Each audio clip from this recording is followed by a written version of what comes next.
आप सभी का हमारे यूट्यूब चैनल आइडियल 2 क्लासेस में स्वागत है। बच्चों, आज हम आपके लिए लर्निंग आउटकम आधारित लर्निंग ऐप सामग्री के अंतर्गत विषय संस्कृत कक्षा 8वीं के लिए लेके आए हैं, जो सत्र 2022-23 के लिए इस पुस्तक को मध्य प्रदेश राज्य शिक्षा केंद्र भोपाल द्वारा बनाया गया है। किस सत्र के लिए बनाया गया है? सत्र 2022-23। चलिए खंड संस्कृत देखते हैं। इसमें आज हम क्या पढ़ेंगे? सीखने के प्रतीक फल हैं SKT 706 संस्कृत संख्याओं का प्रयोग करते हैं, और इसमें हम द्वितीय पाठ कालबोधा के बारे में पढ़ेंगे। चलिए पाठ को पढ़ के देखते हैं हम। इसमें शिष्य और गुरु के बीच में बातचीत चल रही है। शिष्य कह रहा है, क्या कह रहा है? सप्ताहे कति दिनानि भवति। सप्ताह, एक सप्ताह में कितने दिन होते हैं? तो गुरु सप्ताहे सप्त दिनानि भवति, सप्ताह में 7 दिन होते हैं। तेषा नामानि तु रविवार सह, सोमवार सरह, मंगलवार सरह, बुधवार सरह, गुरुवार सरह, शुक्रवार सरह, शनिवार सरह चेती। क्या बताया उनने? एक सप्ताह में 7 दिन होते हैं। उनके नाम है रविवार सरह, रविवार, सोमवार, मंगलवार, बुधवार, गुरुवार, शुक्रवार, शनिवार तथा शनिवार। ठीक है।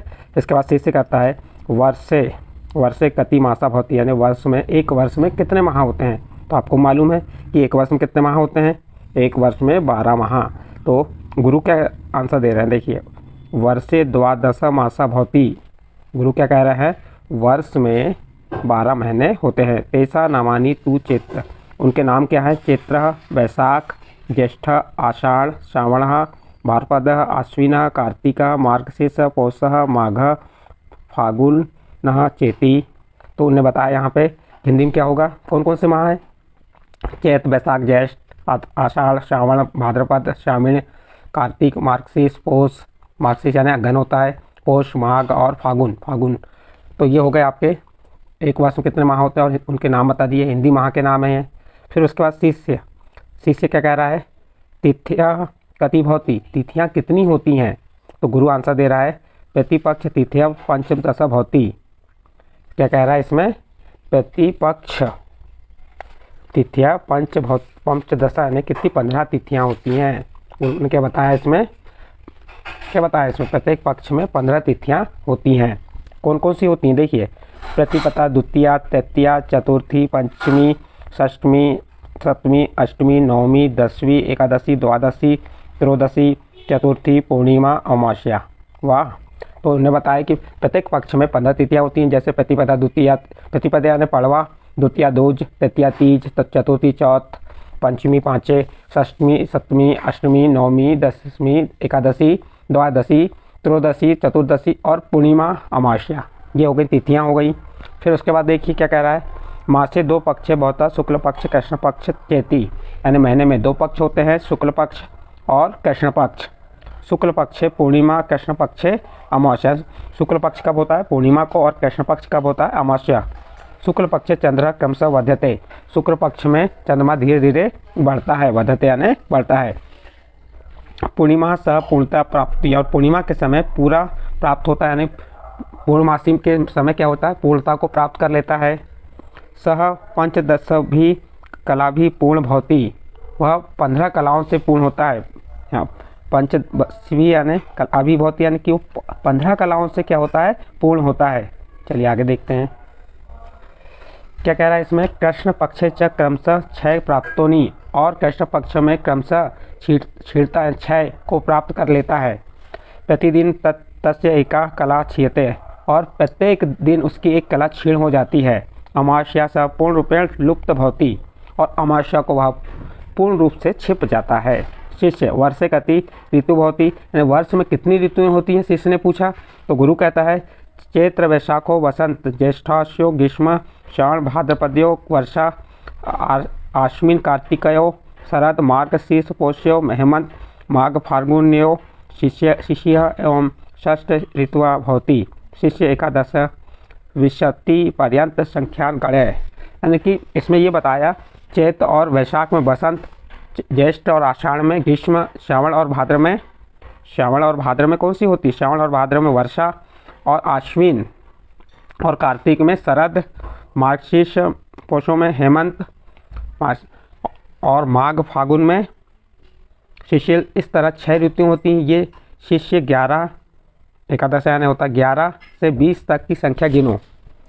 इस प्रकार से आगे चलिए। आगे क्या कह रहा है? गौरव अहम वेदांत कुत्रापि न दृश्यते। इसके बाद क्या है? वेदांत नाम से, तो इसको आप पढ़ सकते हैं पूरा ध्यान से। अब इससे हम संबंधित यहाँ पे कुछ ये चित्र दिया हुआ है, इस चित्र के आधार पर आप इसका हिंदी अनुवाद कर सकते हैं। चलिए आगे देखते हैं हम। शिक्षक एवं विशेष शिक्षक गतिविधि एवं निर्देश। शिक्षक दिए गए गद्यांश का उचित आरोह और अवरोह के साथ पठन करेंगे।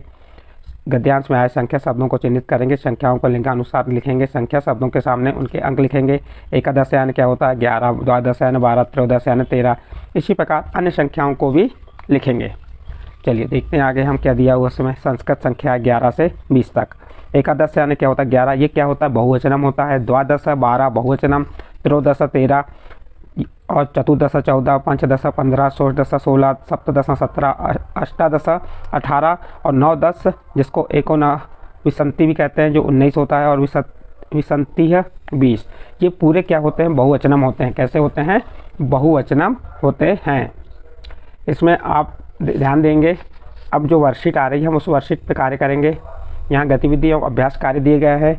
एकादश यानी क्या होता है इसको मिला देंगे आप। सही जोड़ी उचित मिलम। प्रश्न नंबर 1 दिया है उचित योजित। तो यहाँ पे एकादश को यानी होता है 11, चतुर्दश यानी 14 और अष्टादश यानी 18, विसंति यानी 20 और एकोविंशति यानी 19। इस प्रकार से इसको मिला दिए। नेक्स्ट अगला प्रश्न देखते हैं। प्रश्न नंबर 2, अधोलिखित संख्या संस्कृत भाषा लिखिए। ये शब्दों को आपको किस में लिखना है संस्कृत भाषा में लिखना है।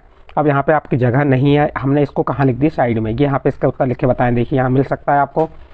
12 को द्वादश कहते हैं, 15 को पंचदश, 17 को सप्तदश, 16 को षोडश और 19 को नवदश। इस प्रकार से इसका उत्तर हमने यहाँ पे लिख के आपको बता दिए। नेक्स्ट अगला प्रश्न देखते हैं। चित्रा दृष्टवा लिखते स्थाने संस्कृत भाषा संख्या लिखते हैं। चित्र को देखकर और संस्कृत भाषा में संख्या लिखना है। गिन लीजिए कितने केले हैं। 1 2 3 4 5 6 7 8 9 10 11 12 13 14 15 16। इसको संस्कृत में लिख दी षोडश। इसी प्रकार घड़ी को गिनेंगे, जितनी घड़ियाँ हैं उसको लिख देंगे पंचदश। उसके बाद यहाँ क्या दिया है जितनी चींटियाँ हैं मक्खियाँ जो भी है ये चित्र उन्हें गिनेंगे कितनी है सप्तदश और पेन कितने हैं 9 10। इस प्रकार से आपको चित्रों को गिनना है और यहाँ पे खाली जगह में जो डिब्बा दिया है इसमें लिख देना है। चलिए नेक्स्ट आगे देखते हैं। अधोलिखित संस्कृत संख्या अड़ेसु लिखत यानी कि जो संस्कृत में दिया है उनको संख्या में लिखना है। एकोनव विसंति यानी होता है 19, त्रयोदश यानी 13, षोडश यानी 16, अष्टादश यानी 18, विसंति यानी 20। ये आपको यहाँ लिख के बता दिए। नेक्स्ट आगे चलते हैं हम। अधोलिखित संस्कृत संख्या आरोह क्रमानुसार लिखिए। आरोह क्रम में लिखना है यानी बढ़ते क्रम में लिखना है। देखिए यहाँ पे क से लेके ये दिए हैं, यहाँ पे एक संख्या दी हुई संस्कृत में, इन्हें हमको बढ़ते क्रम में लिखना है। यानी सबसे छोटी संख्या पहले, उसके बाद उससे बड़ी, फिर उससे बड़ी संख्या लिखना है। चलिए देखते हैं सबसे छोटी संख्या ढूंढते हैं। आप सबसे छोटी संख्या क्या है 5, फिर 8 9 10 एकादश त्रयोदश चतुर्दश षोडश सप्तदश विसंति। तो इस प्रकार से हमने इसको आरोह क्रमानुसार लिख के आपको बता दी है।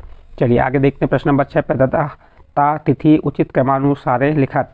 तिथियों को भी कैसे लिखना, हमको क्रम से लिखना है। पहले कौन सी तिथि आती है प्रतिपदा, द्वितीया, तृतीया, चतुर्थी, पंचमी, षष्ठी, सप्तमी, अष्टमी, नवमी, दसवीं, एकादशी, द्वादशी, त्रयोदशी, चतुर्दशी और पूर्णिमा। तो इस प्रकार से जो पूरी तिथियों को हमने क्या किया उचित क्रम के अनुसार यहाँ पे आपको लिख के बताया। चलिए आगे देखते हैं। प्रश्न नंबर 7, अधोलिखित संख्या योजित्वा न्यूनीकृत्वा च रिक्त स्थानीय पुर्यात। अब यहाँ पे आपको इनको जोड़ना है और जोड़ के आपको जो संख्या आएगी उसको संस्कृत भाषा में लिखना है। जैसे एकादश में पंच जोड़े, तो देखो एकादश यानी क्या हुआ 11, 11 में 5 जोड़े कितना हो गया 16, 16 को संस्कृत में क्या लिखते हैं षोडश। इसी प्रकार यहाँ पे अष्ट में से अष्ट यानी 8 ऋण एकम यानी 8 में से 1 को घटा देंगे तो क्या आ जाएगा सप्त, 7 आएगा। 7 को क्या कहते हैं सप्त। इसी प्रकार अब यहाँ पे 1 नंबर 2 नंबर 3 नंबर 4 नंबर दिया। देखिए 9 धन 9 कितना हुआ, 9 और 9 जोड़े तो 18 हुआ और 18 को क्या कहते हैं संस्कृत में अष्टादश।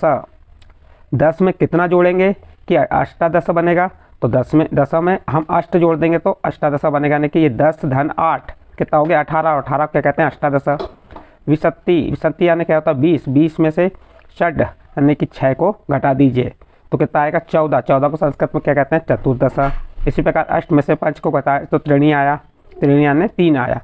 षोडश में से चतुर को हटाए तो द्वादश हो गया। इस प्रकार से आपका यहाँ पर प्रश्न नंबर 7 कंप्लीट होता है। प्रश्न नंबर 7 के साथ यह पार्ट जो कालबोध है यहाँ कंप्लीट होता है। यदि ये पार्ट आपके समझ आया है तो आप हमारे चैनल आइडियल देव क्लासेस को सब्सक्राइब कीजिए, लाइक कीजिए एवं अन्य ग्रुप में शेयर जरूर कीजिए।